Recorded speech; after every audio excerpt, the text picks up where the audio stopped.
वालेकुम crime update में लियाकत तुसी वेख रहे मेरा यूट्यूब चैनल। सरगोदा थाना अता शहीद पुलिस की शानदार कार्रवाई, डकैती और रेप केस के मुलजमान को कैफे किरदार तक पहुँचाया गया है। और इन्होंने जेडे मुलजमान है सी ये कितने मुकदमे दे विच पंजाब पुलिस और CCD पुलिस और सरगोदा पुलिस को मतलूबा हैं। ओवरऑल मुकम्मल तफसील दे नाल तुहाडे नाल डिस्कस करांगे। साडे चैनल को सबसक्राइब करो, बेल आइकन बटन प्रेस करो और वीडियो शेयर करो। पिछले दिनों के थाना अता शहीद की हदूद चक 44 जनूबी के जनाब डकैती और रेप केस की संगीन वारदात हुई। घर दे विच औरतां नूं यरगमाल बनाया गया, कमरे दे विच जनाब उन्होंने डकिया गया और बारी बारी उन्होंने अपनी हवस का निशाना बनाया। ये दो डकैत है सन जनाब जिन्होंने ये संगीन वारदात की।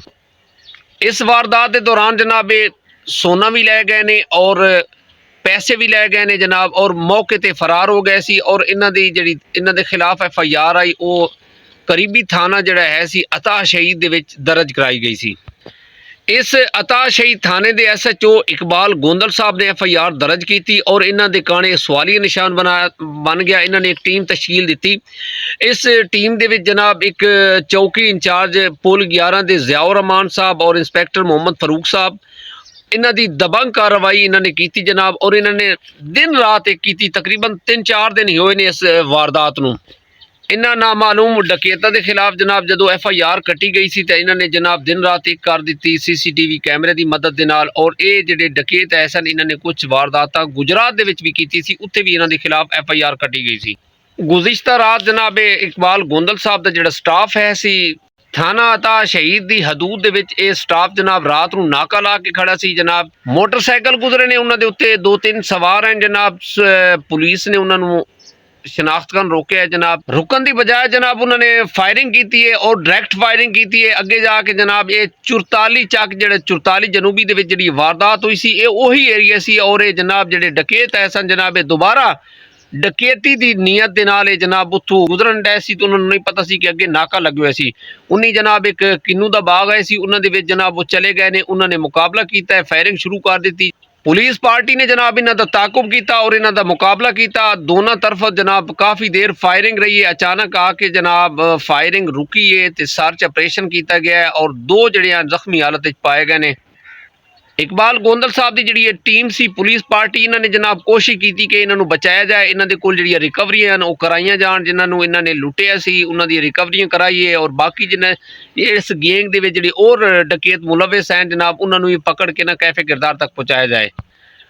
पुलिस की वैन जनाब इन्होंने दोनों डकैतों को लैके जा रही है हॉस्पिटल ते ये रस्ते के जख्मां की ताब ना लाते हुए इन्हों की हलाकत हो गई दोनों की। और इन्होंने दोनों की जी शनाख्त हुई है वो इस तरह हुई, एक का नाम सी सनाउल्ला और दूसरे का नाम सी कराम। ये मुतादिद वारदातों के विच मतलूब हैं। राहजनी, चोरी, डकैती, इकदाम कतल इन्हां मुकदमे दे विच ये पुलिस नूं और CCD पुलिस नूं मतलूब हैं, जिन्हों पुलिस तलाश कर रही है। ये मुकाबले दे विच फुल फ्राई हो गए हैं और इन्हां इलाकों के विच इन्होंने बड़ा खौफ व हिरास फैलाए हुए सी। रस्ते दे विच आम रूटीन के मुताबिक डकैतियां हो रही सी जनाब। रस्ते दे विच कोई गरीब अगर जा रहा है रात नूं तां रात नूं रस्ता रोक के जनाब वारदात कर लेनी, इस तरह के जनाब इन्हां दे काम है सी। और यकीन करो बड़ा अफसोस होता है जदों कोई बंदा गरीब अपनी जनाब मेहनत पूंजी जमा पूंजी लैके घर जा रहा होंदा अपने बच्चों कारण। ये जनाब उस 11 जिहड़े एरिया है ना 11 वाली पुल या 46 अड्डा या इस एरिए दे विच जनाब जितनी भी वारदात हुई उन्होंने दे विच मुलविस हैं।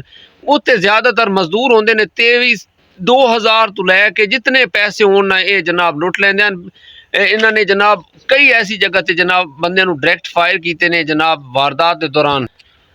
अगर कोई गरीब नहीं मान रहा या उहदे कोल नहीं है तो जनाब उसनूं ज़दोकोब करते हैं और उसनूं तशद्दुद का निशाना बनाते हैं जनाब। अपनी मनमानी करते हैं, इन्हां दी मनमानी खत्म होगी। मैं स्पैशली खराज तहसीन पेश करना इस थाना अता शहीद स्टाफ इकबाल गोंदल साहब की मुकम्मल टीम नूं कि इन्होंने यकीन करो इस इलाके दे विच जिहड़े इन्होंने खौफ व हिरास फैलाए हुए सी और आए दिन जिहड़ी वारदातां हो रही हैं। और उम्मीद है इंशाअल्लाह आने वाले वक्तों के विच उत्थे जिहड़ा ना अमन होएगा। रात नूं जिहड़े ना लोकी सुख दी नींदर सौणगे। बंदे इतने डर गए सी कि यार एक तो लुट के लै जांदे ते दूसरा साडी इज्जतां भी महफूज नहीं हैं।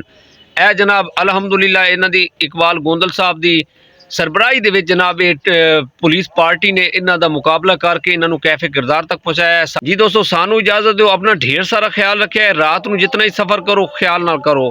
खुदा हाफिज़।